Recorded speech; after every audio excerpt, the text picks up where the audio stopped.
This is the DLR Cast, the essential podcast for fans of Diamond David Lee Roth.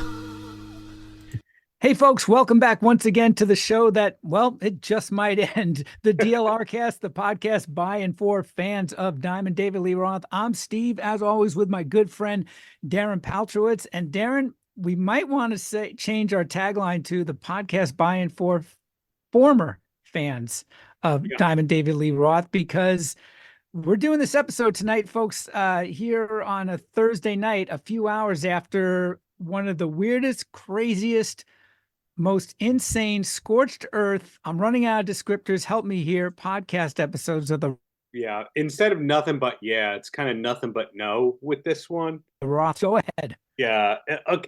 I've reached out to a few people who have worked with Dave. I don't want to give away identities, but I'm a PI. Why would I lie?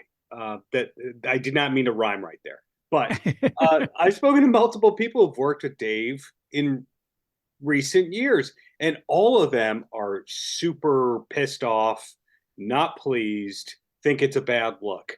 When you look at the YouTube and the Instagram comments, yeah, Dave, telling it like it is, Dave. And you're like, what? Are these people listening to the same thing that we are?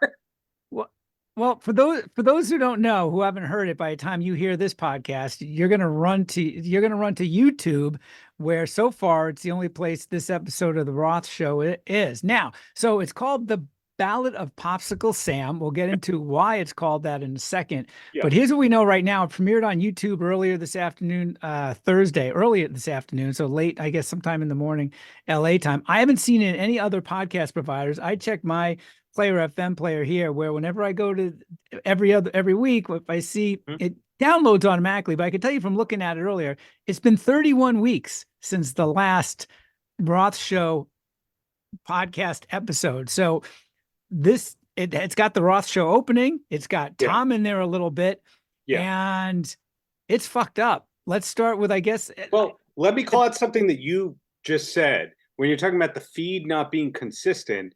In recent weeks, some of those Van Halen re-records had disappeared from the internet. Good point. And that, in fact, you and I were trading messages about this a couple of weeks ago after, naturally, our last episode. So we might want to get into that more, just weirdness and wackiness from Dave's camp. But this whole thing takes a cake. I guess let's start with the Ballad of Popsicle Sam. I guess the short story is, tell me your thoughts when you first hear this, because for those who have heard it and are listening to us now, he says for the first time, I've never opened my mouth about Sammy in 10 summers. And I'm like cringing. I'm like, oh boy, here we go. Yeah. And then.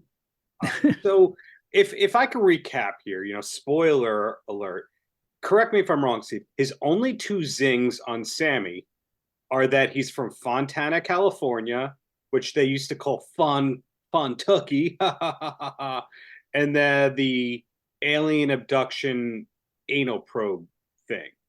And that's all he had. In other words, it's like the worst roast comic ever. It's a person who thinks that they zinged you, but you go, okay, so where's the hurtful thing coming? Yeah, and I guess while I was listening to this, and not knowing what the last 10 or 15 minutes of his podcast episode was going to be like, I started to get a little, I had that typical cringe moment, which was at an all-time level towards the end of this podcast. We'll get to in a second. But my first thought was, and it's something I've asked continuously thinking about this during the day, is when I'm listening to the Sammy part, for starters, was why? Why now? I mean, there's 100 different times where he could have fired back with something about Sammy. Certainly a few months back when Dave at least said, hey, I'm ready, let's go on the road. And then that kind of died quickly, and Sammy got a little showed up there. I know some folks might not think so, but Dave handled that well. And in most cases, there's been no commentary. There's been no slagging from Dave. Not since, really, when you think of it, in a very long time. No slagging I could think about of Sammy. No wars that he started up with other artists the way that he did at the US Festival. he's been well behaved in the context of talking about peers, as long as you believe that he's the greatest of all time, and you say that he doesn't really poke the bear, so to speak. So at the beginning of this, I was having a chuckle or two, going, okay, so let's hear the zings and what Sammy did to him, and it never goes there. And before he starts talking about Sammy Hagar, does he call Joe Satriani Sneaky Joe?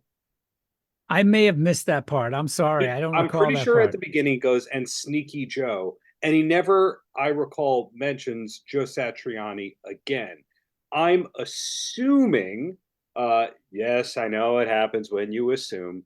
I'm assuming he's calling Joe Satriani Sneaky because he was part of the tribute show rehearsals. Ultimately, those didn't pan out. I'm still hearing some stuff about that. We, the public, do not know 5% of what happened with all that. That's the No. best I can put it right now. And I'm talking to some people who might know what happened authoritatively. But anyway, he went from the tribute show rehearsal stuff to Sammy's band proper. So Right. yeah, Doing a Van Halen tribute show, essentially. Mostly, I'm sure it's going to stick to the Sammy years this coming summer. yeah. So you can look at that as sneaking away, but he doesn't bring up Satriani again. So to me, that was the weird part. Like, he's not talking about Joe Holmes being Sneaky Joe. He's not talking about Joe Biden. Right. No, exactly. So that was the beginning of it. I went like, okay, kind of funny. I'm waiting for the punchline. And I found myself, and I'm curious if you agree, I found myself going from, oh, this is a bad look, to, oh, okay, this is a good look. Oh no, Yeah. this is a bad look. No, this is a good. No, this is a bad look, and it just kept going from bad look to good look over and over and over again over those 25 minutes. Well, hold on. Because the last 10 minutes went to a horrible, no Horrible. good, terrible. I don't know how you recover from this. Why the fuck did you do this look? And let's get into that, because from Yeah. there, there's some other story which I don't even remember in between there. Now, hold on. Let me back up for Oh, one no, second. I can give you the stories Well, here. let me back up for 1 second for those who are, let me just give a few props here that I actually did like. One, there's some really cool looking, very recent looking photos in the video on YouTube. Yes. Dave with some bizarre looking megaphones and just doing the poses and leather pants, and he's all tatted up. And, for a guy 70 years old, he's looking pretty good. He's looking in shape. Agreed. Albeit still really, really, like, is he sick thin? Or is he on some sort of macrobiotic diet? I mean, let's assume it's 70. No. He's pretty damn healthy, but doesn't he looks really thin. He looks thin. I mean, people tend to get a little frail or super pot-bellied as they get older. Right. Gravity's a bitch. It's usually the exact opposite. If you were pot-bellied your whole upbringing and childhood, you randomly become frail. And then when you're frail, when you become older, you randomly get pot-bellied. Dave is getting even smaller. And I would assume it's from hyperactivity and other stuff. But yeah, I don't think he's sick.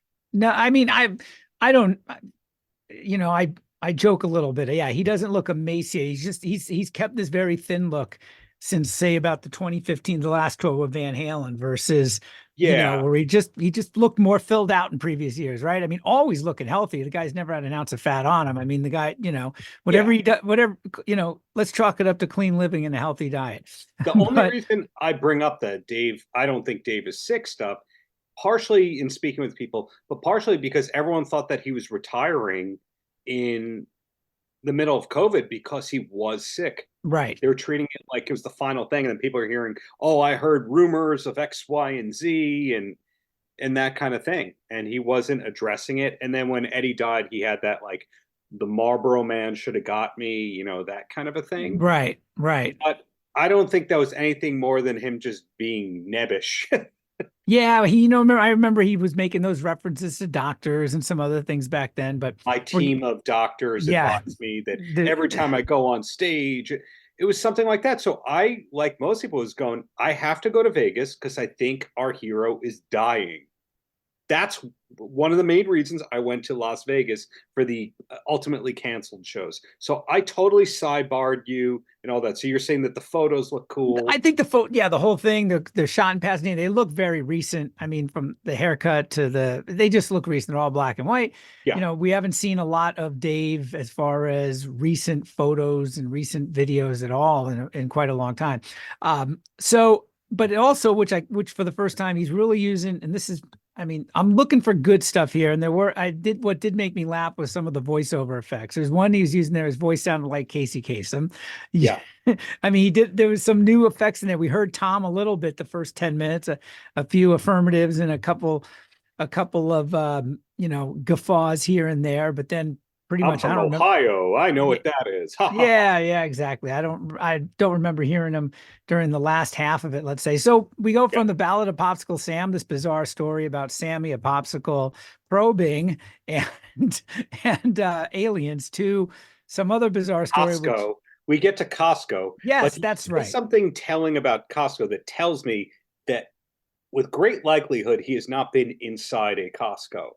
And that's when he's talking about his brilliant idea for Costco weed. Anyone who goes to Costco, I may or may not have bought my wife as part of her birthday gift the upgraded premium Costco membership, because she loves going to Costco. Same here, man. There. I love Costco. I like having it delivered to me. I don't like. So anyway, so if she hears this, now she knows her birthday present. Anyway, Dave refers to it as Costco weed. Anyone who goes to Costco knows it's Kirkland. Kirkland is the brand of all the generic stuff. Right. That's right. Their in-house brand is called Kirkland, named, I'm presuming, after Kirkland, Washington, but this is information that just fills my brain. But you are correct, sir. Yes, you got Kirkland, everything there is their in-house brand. So it's Kirkland. Yeah, I did catch that little bit. Sure. There were a mix of errors. Like at first I was getting a little nitpicky. So like when he said towards the beginning that he and Eddie wrote all the music in Van Halen, on one hand you go, okay, that makes sense. And the other hand you go, so Dave and or Eddie wrote the drum part in Hot for Teacher? Did he say the music? Did he say the music, or did he say the songs? Same. I'm kind of splitting hairs there, but same difference. But they did not write the Hot for Teacher drum intro, which is the most iconic thing of that song. The 1984 keyboard thing at the beginning, track one of the album, that was based on a Michael Anthony bass solo. Right. So the second that you say we do every, once you use absolutes and you pick one or two apart, as an investigator, I go, what else is wrong? Where are the other lies here? I'll Wait by Van Halen was co-written by Michael McDonald. So again, they wrote everything. How many covers did Van Halen have on its albums? Yeah, no, I get it. I mean, maybe the caveat was all the original songs. And let's face it, a lot of bands have not and don't or didn't split their songwriting four ways. The drummer and the bass player to get a piece is sometimes rare with a lot of bands, correct? I mean, a lot of times it's just the guitar player and the lead singer, let's say. And Van Halen was always democratic and equitable that way from the jump, splitting it four ways, splitting the publishing four ways that way. And I mean, listen, that's kind of almost hair picking there in a little bit. I was a little surprised to hear that. Again, my thought was, why do you still feel the need to keep trying to throw your bona fides out there? You know what I mean? Okay. Then another nitpicky thing here, when he's like, when I wake up every morning, ... Dave does not do 8 hours of sleep like a regular person. It's documented. So he's lying about the music splits. He's lying about the sleeping. He's not aware that the Costco brand is Kirkland. So I take those things at the beginning and I go, okay, so if he's going to tell these little lies, what big lies are there going to be in this? And there were big lies in this thing. And folks, if I could just cut in here for a quick bit of commerce, a little commerce interlude here. Darren, the sleep that Darren's talking to is somewhat referenced in his new book, the DLR book, available everywhere now, which we'll be talking about further in a future episode. Go get it. Thank you for that. But since then, in speaking to people who worked around Dave, They're like, no, he does not do normal sleep. He's more of like a nap or like a couple hours here, up for a long time, couple hours here, and do not wake him up. And you do not want to be up around him when he gets up.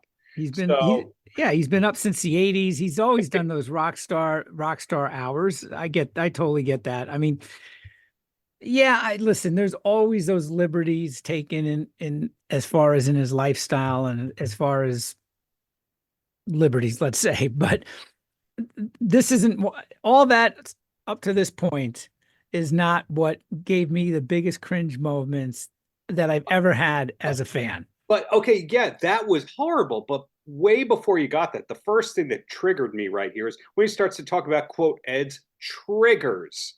And when he says, pardon my French here, Dave, I fucking hate my brother. That's why I drink. Okay, this is where it starts. This is where it all starts going downhill for me. So, folks, I'm sure by now maybe you've listened to this. I'm assuming you have, but that's where it really gets me is one, he's saying, and he's doing an impersonation of Eddie saying that he hates his brother, which again, here again, the first question is, what the fuck? Why? This is a guy who's always, who for many of occasions since the, since Van Halen ended and Eddie's death, has said on numerous occasions, he talks to Al every day. And you always got the impression that like pirates. Yeah, that him, and then to say, to start going off on this and really, and listen, it's no secret if you're a fan that Alex had a prodigious drinking habit. I mean, the guy should have, the guy single-handedly made the financial quarters for Schlitz beer from, made their year from 1976 to, about,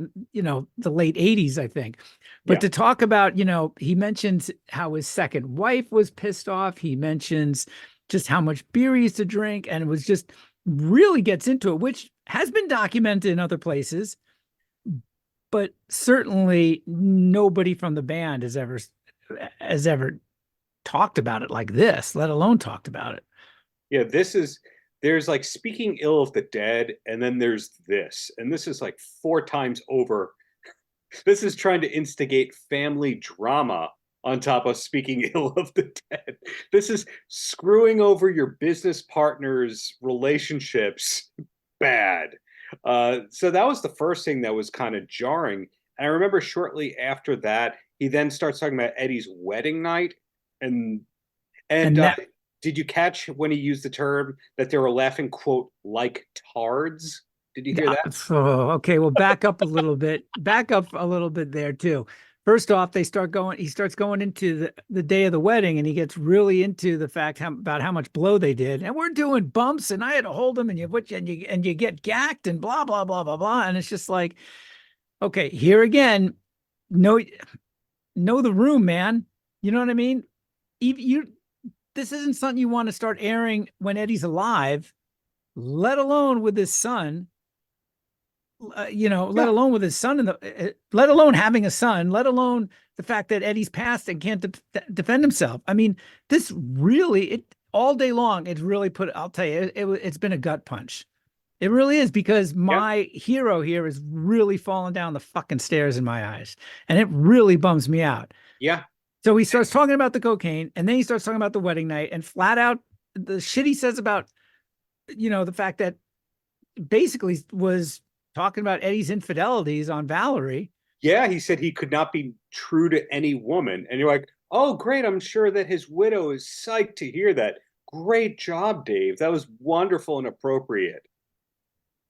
I mean, inappropriate is an understatement. I mean, really, I don't know if I can convey the amount of shock and horror and just disappointment I am in hearing this. And yes, mentioning Tard, by the way, say what you want about political correctness, but we evolve as a society, and there's things you just don't fucking say anymore, and that's fine. I mean, who gives it? Do you know what I'm saying? It really just smacks of kind of it's just none of this was smart. And again, I keep going back to the question, why? What was the point of this? Why now? I'm assuming this is somewhat recent. Yes. Recorded recently. Yes. It's been several hours. I haven't seen any of it taken off in any. I'm sure by tomorrow morning we'll see something at Blabbermouth and the Van Halen news desk. But getting back to a little bit, of course, the comments are all pretty much neutered and censored for your. Go get him, Dave. Yeah. First Yeah. off, Bud, masterful. Second, don't give Hagar the time of day. He is a clown, blah, blah, blah. And last, you need to bring back the Roth Show with this stuff and you will rule the internet. I mean, it's just, I love riding the wave. And, you know, um, although there was a couple good shots in here, someone wrote, whoa, I think Dave just nuked his invite to Christmas dinner. I mean, you know, but I did see one that earlier today that really slagged this, and I don't see it up here anymore, actually. So I think his social media team have been turning this shit off pretty quickly as far as the comments. So I came around briefly and going, okay, good idea. When Dave was kind of singling out Alex's alcoholism, now I had a tiny bit of empathy for Dave there because you realize maybe Alex wasn't the easiest to deal with in Van Halen. Alex is known to quietly have been the leader of Van Halen behind the scenes. You know, So, it's interesting you mentioned that because I thought of that too, but I also didn't he say that Alex was a bully? yeah, then he said he's a bully. And I always got that kind of impression too for different reasons from reading things decades through the years. He certainly, I mean, he never as hell. I mean, Eddie really had the bulk of the press quotes, but it wasn't like Alex held his tongue during the heat of all the, you know, Dave leaving, Sammy coming on, and all that. I mean, I always got the impression that Alex could give more than you could get. You know what I mean? For sure. That you wouldn't fuck around with him. Yeah, you wouldn't want to fight that guy. But once you're on his good side and his trusted side, you're protected and things are great and all that. So, you know, hearing that the whole like going and getting this stuff from Gil Turner's liquor, you start to think, oh, is that maybe some of why Dave was kind of forced out of Van Halen in the mid 80s? That Alex was tough to deal with. And that's one of the reasons why he went, maybe I should fly solo because Eddie is difficult and Alex is difficult. But then, you know, Dave continues to dig himself worse with the Silver Lake dispensary part of this. Yeah. Oh, Okay. Now, correct me if I'm wrong here, but wasn't one of the appealing things of that, even though Van Halen was all about the larger than life persona, that it was like a blue collar band, it was a working man's kind of band? yeah, absolutely. I mean, and no doubt they worked their asses off from the very beginning.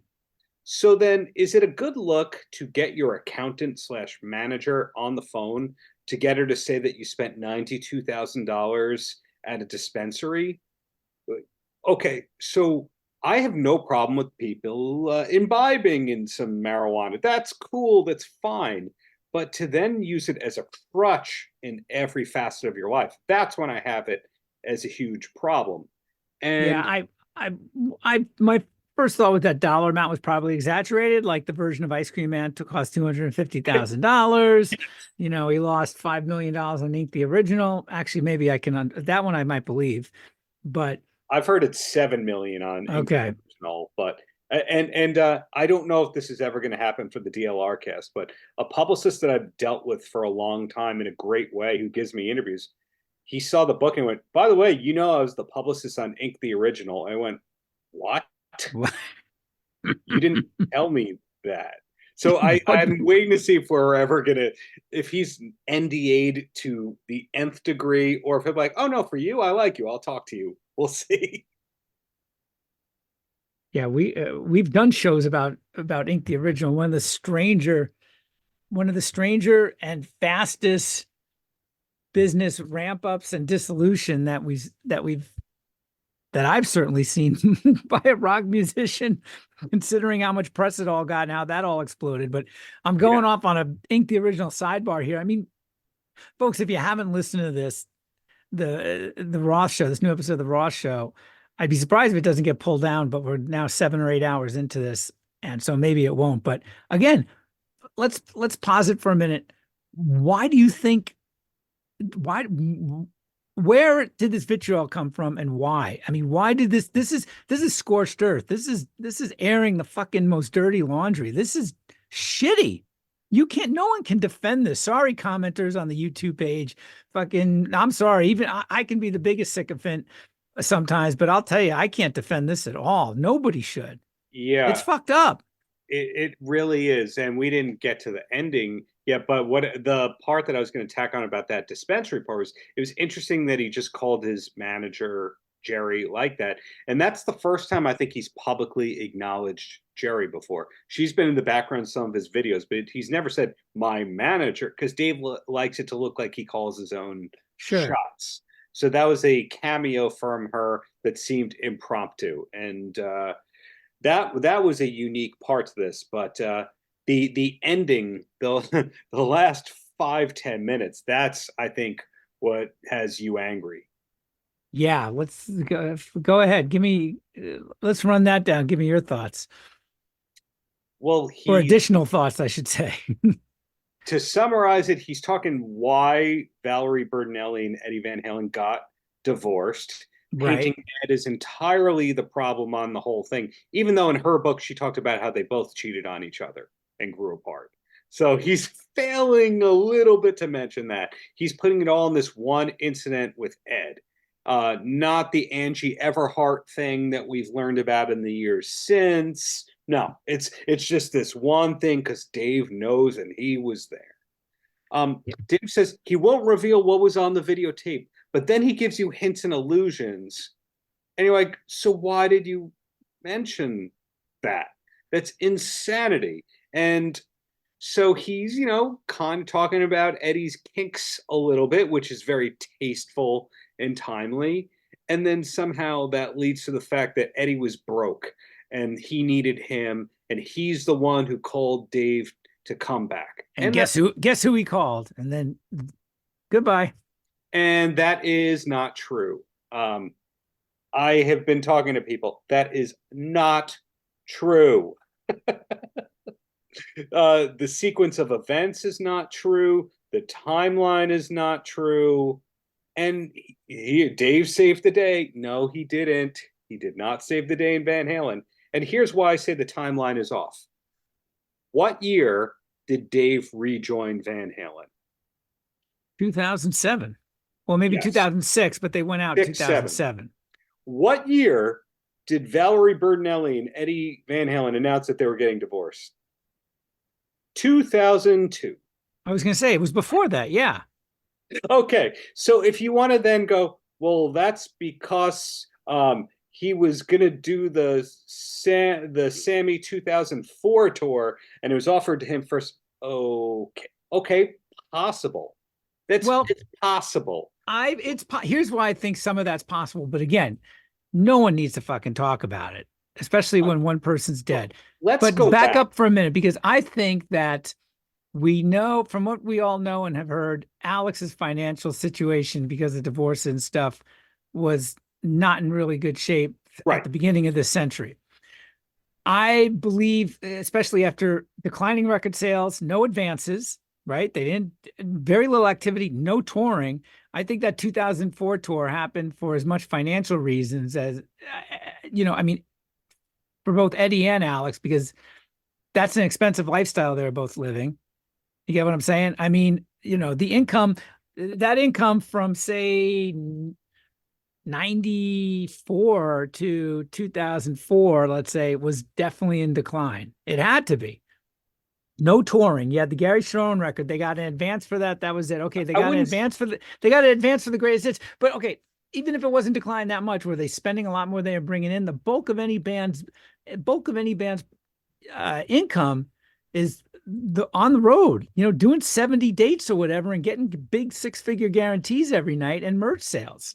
Okay, so 94, 95, 96 were fine for Eddie and Van Halen because you had Balance. Balance was still an amphitheater level tour. True. You had the Greatest Hits album, which supposedly the advance per Sammy's book, the advance that he got on that paid off his divorce. That's right. I did hear that too. And Sammy was only on half the album, whereas Eddie was on all of the album. So I think that provided some cash flow. And around that time, Van Halen renegotiated its deal with Warner Brothers, where Dave later found out that the members, including Michael Anthony, were getting 5 times the royalties he was. And I think that instigated some of the talks again. So 96 was still a good financial year. 97, 98, 99, 2000, I can't speak for that. But when he's calling Eddie Van Halen penniless, okay, I don't believe that for a that second. is not true on 2 levels. The first level is my penniless and Eddie Van Halen's penniless are very different, because if I'm out of a job, I have to get a new job.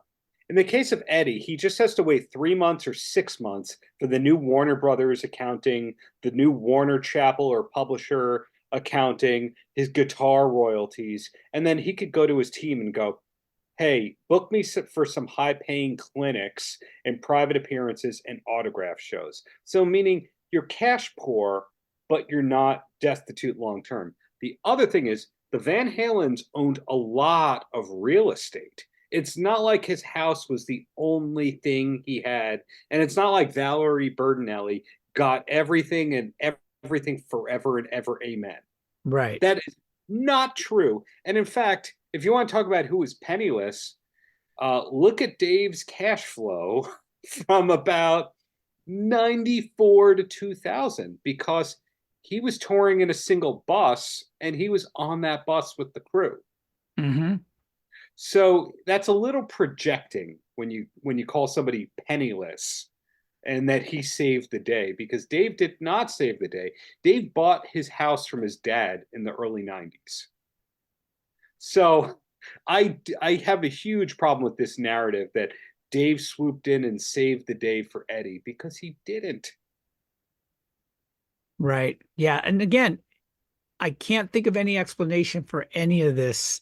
I mean, with the exception of the Sam part, okay, fine. You finally slag him, you tell a dopey story, whatever. I'm not sure what motivated you to do that now, but whatever. But this, the first question is, what motivated you to slag Alex and Eddie and Valerie to so bad? Just that whole, why air that kind of dirty laundry now? And I was thinking about this.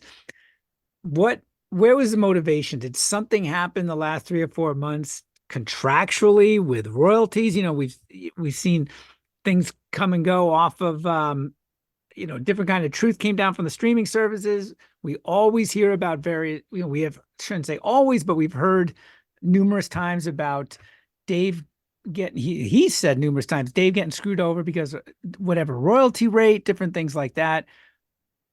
What happened to put this into, what happened for this podcast for Dave's podcast to be what it is today? Yeah, was there a behind the scenes negotiation or something that failed? Or could this be the product of Dave going, well, Wolfie said that I was difficult. Well, they blame me for the reunion not happening in the tribute show. So I'm going to now tell But that's been them, going on for the last year. And if that's the case, I don't know why he wouldn't necessarily. I mean, Dave does it. It's very rare sometimes when Dave addresses something directly head on, right? I mean, in the case of, when Gene Simmons slagged him, he did. And he got kudos for that. It was like, and Gene was like, yeah, I shouldn't have fucking said that. Remember when he was opening up for Kiss? I mean, but sometimes it's rare, listen, I was thinking about that phrase. He's not playing checkers. He's playing chess or whatever the hell it is. But I can't figure this fucking thing out at all. Cause this was on a number of levels. This was really cruel and really shitty. Yeah. So a lot of people have posted comments to videos where I've talked about Dave or this podcast, and they say that I don't know what I'm talking about, and that Dave is playing chess while you're playing checkers. He's plotting every move. They're doing that kind of a thing. And in speaking with people behind the scenes, no, he's not. It's just, what does he feel like doing is at this exact second? It's entirely unfiltered. And every now and then there's a win from that, like the recent video that he posted to YouTube of his artwork. That was a win. That was a great thing. The burger stand theme song thing, which I think was an older thing reposted, that's fine. That's good. I thought the Christmas song was pretty cool. We never talked about that, actually. Yeah. So sometimes him being on autopilot and going like, I feel like doing this right now, sometimes there's a win in there. And then other times, because he's calling his own shots about how he feels at that moment, and he's getting Tom on the phone and going, Tom, you need to do this right now. hey, webmaster, you need to put this up right now. Like there's so many damn mistakes as a human being. And I really have heard there's no structure behind the scenes. It's not like, say, Styx. Okay. Styx have their big management company, and then they have their day-to-day person who keeps the calendar that they can Right. talk to and coordinate everything with. And then they have their tour manager on the road who's talking to them and them and them. And then they have their merchandise manager. That is not how it's working with Dave. It's just like, I'm going to have a burrito. No, I'm going to buy a burrito place right now. No, I'm going to trademark my burrito too. And then I'm going to put a video of me dancing with a burrito. And you go, what? That's what we're getting. Like, think about 6 months ago, 9 months ago, those dancing videos, the thing where he's pretending to feed a dog a veggie burger with his Postmates bag. Right, right. Like, who told you that's a good idea? I mean, there's nobody to say no. Exactly. That's the episode title. There's nobody to say no. You just accidentally named this episode. So I look at all this and I go, yeah, you're not supposed to speak ill of the dead. I get it. Okay, yes. Have I made fun of the Eddie Samurai bun? Like, that's when you knew that bad stuff was going to happen. Yes, I've made fun of that, or the Simon and Garfunkel gig where he's noodling the bridge over troubled water. I've made fun of some Eddie stuff, but it's not out of hate. And Dave's mockery is out of hate, or that's at least how it sounds. Yeah, I mean, yeah, like I said, it's cruel, it's uncalled for, it's really indefensible. And I would say that even if Eddie was still alive, it would still be this sort of thing. It's like, why?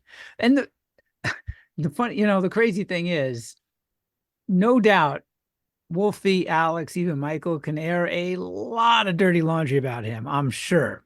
Oh, and a lot of it's already out there. Listen, everybody knows he's a womanizer. I mean, wait, womanizer? Yeah. Dave? Not what I'm hearing. Don't say that. But no, do you know what I mean? It's like, yeah, he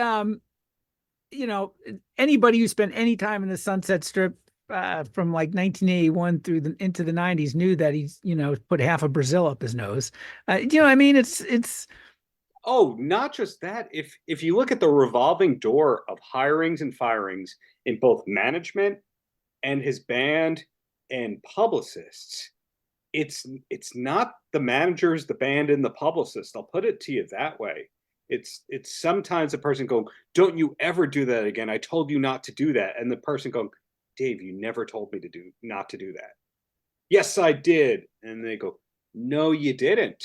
That's been a common story that I've heard, that he's made up conversations he had with people where he fired them because they did or didn't do something that he swears he told them to do that he never did do. And if we look at the band changes into the Vegas residencies, that's crazy. You look at the band changes in the A Little Ain't Enough era, that's crazy. You look at the band changes in the Your Filthy Little Mouth era, that's crazy. You look at the band changes in the Diamond Dave late 90s, early 2000s, that's crazy. You look at the DLR band album, which I still insist was not made in 10 days because it had 3 or 4 different guitar players on it, that's crazy. And people have been enabling this behavior for decades. At a time when you should be burnishing and polishing that legacy, yeah, this does nothing to that. Sammy will say something ridiculous in a week or two. Who knows? Probably. Yes. Maybe he'll even comment on this. But I'll tell you right now, Alex has been dead silent for years now. Pardon, that's a terrible choice of words. But Alex has been silent for years now. Wolfie not so much. And post or two, but nothing much. Yeah. But really virtually silent. If he was going to come forth with a quote or something now, I could see this happening tomorrow. Do you know what I mean? Or in a day or two, or listen, it's probably more likely Alex never speaks about this stuff, but God knows if any of these guys wanted to, it would just be even worse for that legacy. I mean, Dave has become a parody at this point. I hate to fucking say it in many different ways. So this is another reason why I think that this was a bad judgment call, this podcast. Okay, so with all the people that you've alienated, they're in totally different camps. So let's just say only Sammy and only Wolfgang respond to us. That's still two enemies who are now do interviews who are going to scorch you back. Right. If Alex decides to, that's a third camp. If Janie Van Halen, who is a publicist by trade, decides to get involved, that's a fourth one. Valerie. Yeah, that too. If Eddie's guitar company, which is a camp, the Matty Bruck team and all that, if they decide to do it, that's more people. If Warner Music Group decided to play offense on this, they could. And Dave just has his bookkeeper manager type, and Tom, who's not allowed to say anything publicly, although he has a website and you can look him up very easily. These people aren't allowed to say anything. So he doesn't have a designated person who's there to defend him. Supposedly John Five's not talking to Dave anymore. I don't know if I ever said that on the air, but no. He allegedly, supposedly had a falling out related to Dave's immaturity. Supposedly, allegedly, Zlozauer and Dave aren't talking. So what I'm getting at is Dave does not have a lot of friends. It's questionable if he does have friends, or does he just have employees? So somebody who doesn't really have a lot of friends, why would they scorch earth on the few people they have left? I mean, not only from a personal level, but from a business level, right? From a legacy and a business level. I mean, listen, you said Dave doesn't have a lot of people to defend. Nobody can defend this. And again, getting back to, you could make the argument, if you listen to this whole thing, you could probably make the argument that 70 to 80% of this might be true. We know Al drank a lot. Eddie did go through a divorce. There was infidelity. Everybody knows they did a lot of blow. It was in was it Neil Monk's book that there was a lot of blow going around. Noel aired some dirty laundry about the night before the wedding, right? I mean, that wasn't that was kind of know about that. Also Valerie Bertinelli's book. Yeah. So people and it's in Valerie's. So maybe I'm making much more of this than I really should. But again, it comes down to, why? What do you gain from this? Nothing. Be bigger. In the words of a certain anchor baby, a legal immigrant, former first lady, be best. Do you know what I mean? Right? Yeah. Seriously, be bigger than this. And it's been 30 plus years where at various times, the only person who's really risen above all this fray is Wolfgang and Michael. Yeah. Because Sammy's always said stupid stuff. Eddie said some really stupid stuff back in the day. Alex certainly did. Dave's the king shit talker when he wants to. He doesn't weigh in a lot over the decades. But certainly he's wearing the championship belt for it right now. And there's no point to it. It's years later. Why? The only point I could see to the content that Dave put out into the world, this is the only way I could rationalize it, is if it were in a book. If he were getting a really, really big payday and he were doing a book that's gone, okay, here's all the things that are wrong in Sammy's books, and here's what really happened in the last 25 years since my book came out, and there was a big payday for it. Okay, yeah, I get it. Motley Crue's autobiography resuscitated a dead-in-the-water career. Sure. Them being infamous. And so now we love the dysfunction of Motley Crue. I get it. That's fine. But Van Halen isn't that kind of band. No, and they're not a band anymore. Do you know what I mean? It's all you have is that. Yeah. All you really have is that legacy. I keep using that word, I know, but I've just got to thinking too. I mean, is there, and this is just pure speculation, which is 90% of this podcast episode sometimes. Actually, I shouldn't say 90%. I think we're a lot lower than that. But to speculate a bit more, if you're Dave, maybe you just go, I'm 70 years old. Who gives a shit what's going to, 5-10 years? I'm not going to be here to fucking deal with it. Do you know what I mean? There could be that. Is it so black and white and so logical in his world where it's just like, fuck it. I got no heirs. But still, he has sisters. He has some family. Yeah. I mean, this is I cringe. don't This think. is cringeworthy for them too, I'm sure. But like family, you enable and you deal with it, and you just go, well, there's nothing I can fucking do about it. Yeah, I can't look at this as positive on any level. This isn't. If I want Dave to be honest and tell his side of the stuff, it's not about this. It's more about the good times, uh, the solo years, the things that could have been. So in other words, instead of talking about what a screw up this person is, maybe you could talk about the things that almost happened, that we could be excited that they almost happened. Give us a little hope. There's no hope in his diatribe. No. And I'm thinking back to so many of those, I guess, what maybe the second season of the Roth Show, the second iteration, whatever it was, I don't know, but post Eddie's death, where there was a lot of warmth to so much of the reminiscing, right? I mean, that's all it really was for the most part, reminiscing. Yeah, I mean, so much of it, whether it's talking about they were in high school or the early days. I mean, after 1984, there's no stories from Dave, which is drives me nuts, quite frankly, especially after reading your book. And we'll have an episode about this later on, because there's a whole time, there's not only musically, but he's done so many, we've talked about this before. He's done so many cool things he could be talking about. He could have talked about that people want to know, that he's probably got some hilariously fantastic stories about. But getting back to what I was saying before, there was a lot of warmth there. Nothing could have stopped us anyhow, whatever that song was, right? I mean, the Sunset Bar and Grill. I mean, there was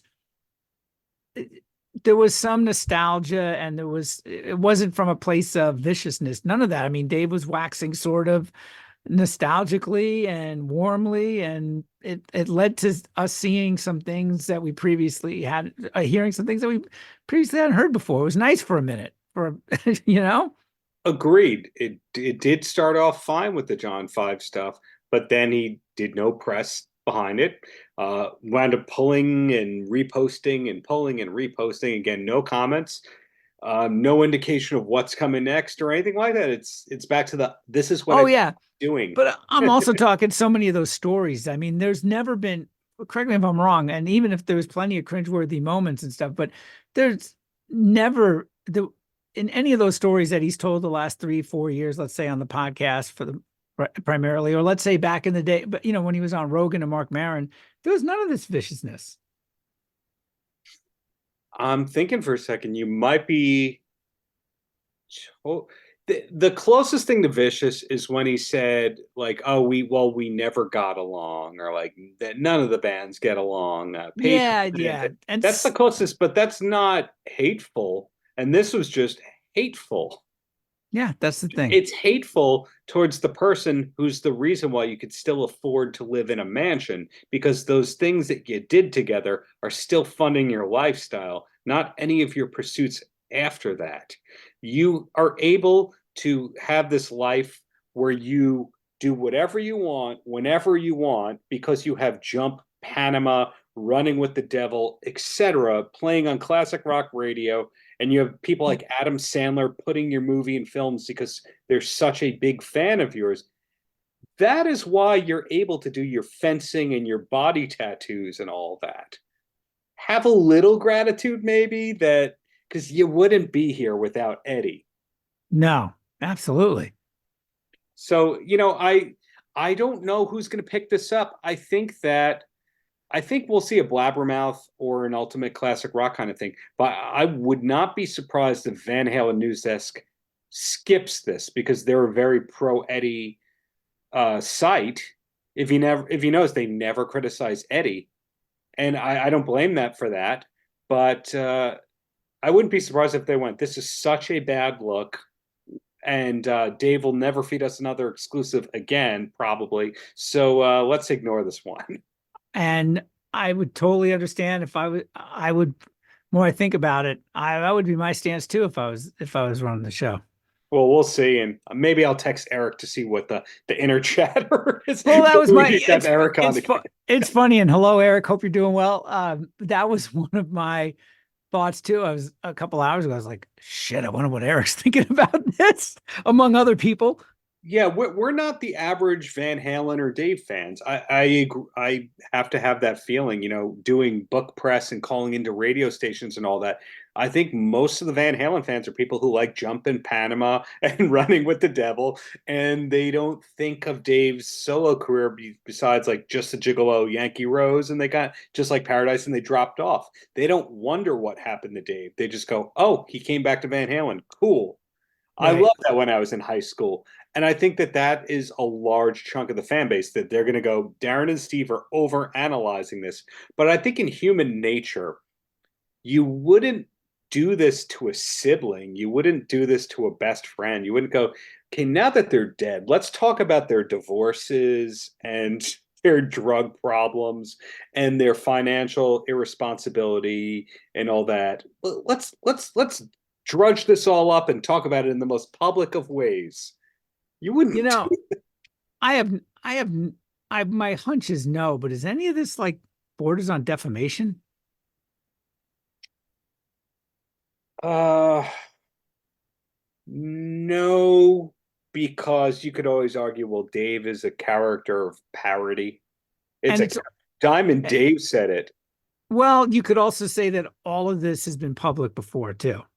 Or you could do the Hulk Hogan defense where you go, you don't know where Hulk Hogan ends and Terry Bollea starts. So what he said on that sex tape was just topical and it's character.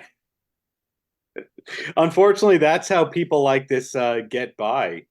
So, when people go, so what do you want to happen for Dave after this?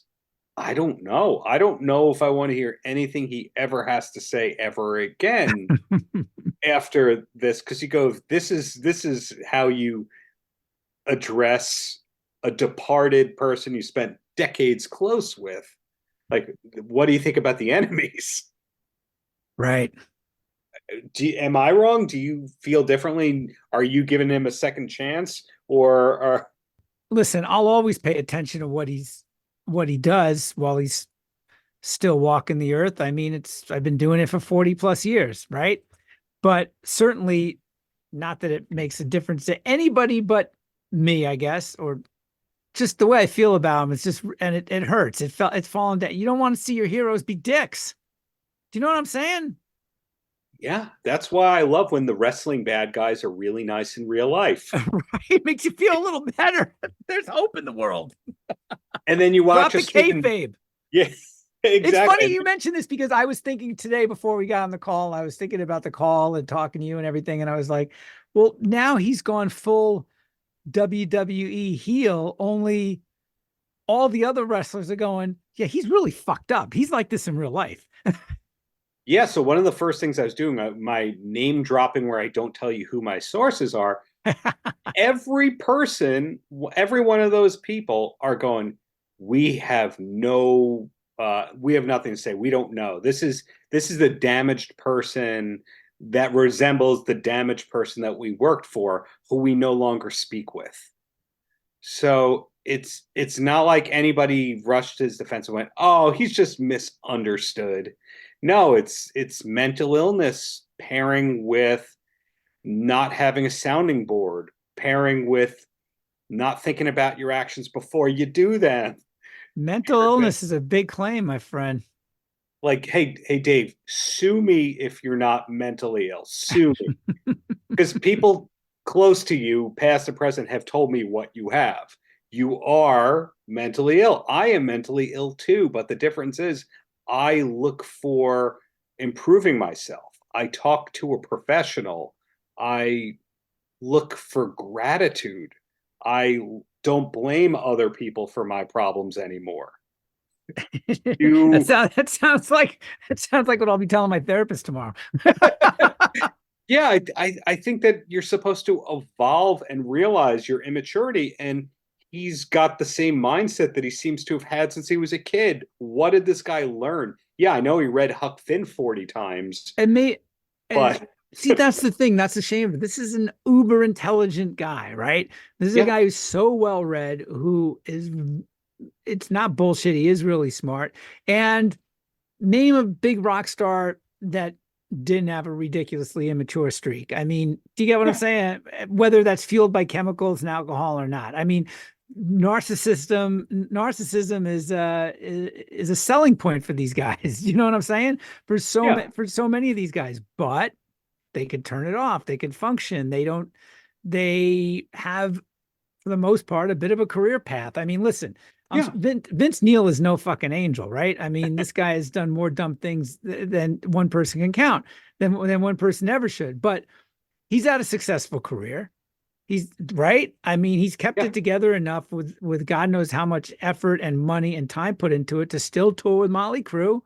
He's got uh, you know, he's got a lot of cars. He's got a wine business. Do you get what I'm saying? I mean, Yeah, Vince Neil trusts other people to manage his stuff. right. He knows his limitations.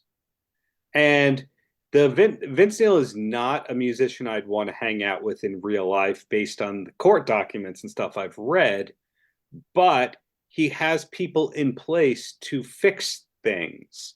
And I don't see Dave having a fixer, and he really needs a fixer. Well, If I were him right now, the first thing I'd be doing right now is hiring a crisis manager PR person. That is the well, first thing I would be doing. I mean, outside the usual this was taken out of context, or maybe now you can just blame it on AI. There you go. Oh, Blame it on AI. Come on. Roger Stone's blaming, death threats on AI. God, I mean, there's a good scapegoat. There's so many things that are deep fakes. just Dude, blame maybe this whole thing's a deep fake. No, just blame the Silver Lake dispensary and the $92,000 of weed that you had before you taped the interview. But seriously, folks, like one of those. That's how we'd backpedal out of the whole thing responsibly by blaming one of the things he taught, the Costco weed or the Kirkland weed. That's part of what he could do. But I can't imagine Van Halen ever doing a publicly facing thing with him ever Oh, again. hey, dude, there will never be, there's if you still had a bit of a pipe dream, pardon the pun, of any sort of Van Halen tribute with Dave, that's Done. never gonna fucking happen. That that bridge is so burnt, it's nothing but some ashes and some cinders. I mean, come on. Yeah, if you're Alex Van Halen, let's say he could play, and you go, if I play with Dave, I make an extra $1 or $2 million for this much work. If I don't play with Dave, I have my sanity. Which is more important here? Well, I think the sanity. hey, if Dave had his shit together, this thing would have happened over a year ago, 2 years ago. And I'm hoping to get to the bottom of what did happen. Stuff did happen behind the scenes. It's a miracle that photos and video never emerged. I'm just Man, in this day and age, take that sentence right there. The amount of shit that does not emerge. I'm still from both the Van Halen camp and certainly with Dave is just it's still surprising. Yeah, there's some stuff that's forever on Bradford Avenue in Pasadena that we will never find out about until it's determined that it's time. But if this is the last Dave podcast Roth show, you went out on a terrible note. Man, And and here it's so funny because before this, I get the YouTube alerts or Facebook see stuff. It's like, all right, yeah, hey, look, he's more footage from 50 rides on the Love Train. Okay. Oh, hey, look, a painting's come back again. All right.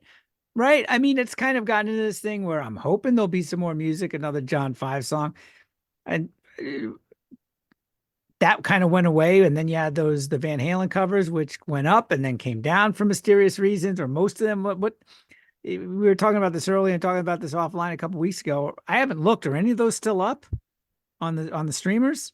I think that some of them are on YouTube, but not on Spotify and vice versa. Last time I checked, Just Like Paradise, the quote remix, that was a re-record with the old vocals and some added in stuff, that's gone. Jump is gone last time I checked. I don't know.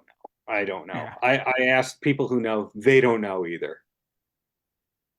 I mean, in a perfect world, In my ridiculous perfect world, next week we would have an episode where we are just blown away by the fact that for reasons we don't know, the following 2 weeks, Dave put out some demos from the Your Filthy Little Mouse sessions or something, It's possible. Give me some hope. No, it's not possible. I mean, but we always come back to this so many times. I mean, there's just so many things that should have been done differently, or just could be done, let alone differently.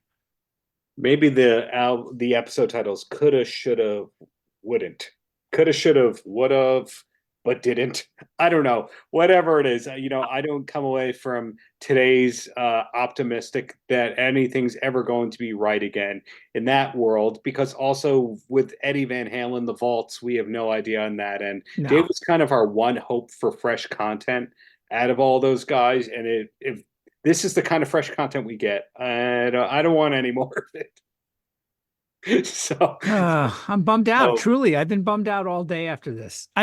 When you and I started texting each other, I saw it come up, but I hadn't had a chance to watch it. But then I forgot what you said, but you were like, "This is a shit show," and I was like, "Oh God, no."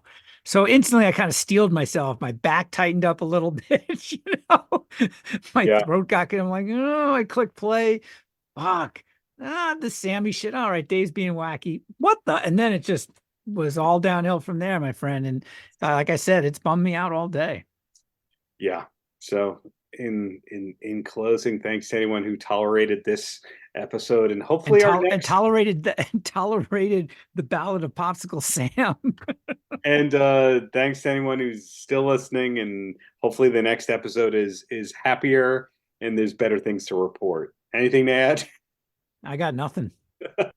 Nothing but nothing but no. Barely. Yeah. Not even. You got just shut it off there. Look at all